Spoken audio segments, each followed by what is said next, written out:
Noneho abanyeshuri ba CZM rwose ibisubizo byanyu byabonetse, ibisubizo by'ibibazo mwari mumaze iminsi mwibaza ati se amanota yacu ko bavuze ko azasohoka mu mpera z'ukwezi kwa munani ariko bakaba bataratubwira igihe azazira.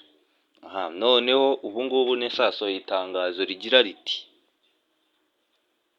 Minisiteri y'Uburezi yishimiye kumenyesha abakandida bakoze ibizamini bya leta bisoza amashuri yisumbuye A-level, ababyeyi n'abafatanyabikorwa bose ko amanota y'ibizamini bya leta bisoza amashuri yisumbuye cyangwa advanced level umwaka w'amashuri 2024-2025 azatangazwa kuwa mbere tariki ya mbere Nzeri 2025 isaa 9 z'amanywa.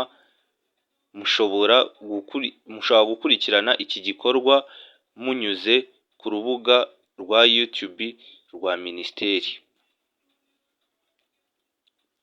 Murabibona yuko rwose amanota yo rwose yaje ewana, amanota yo yaje kabisa. Abanyeshuri ba CZM rwose bonne chance, mube mwarabitsinze kabisa.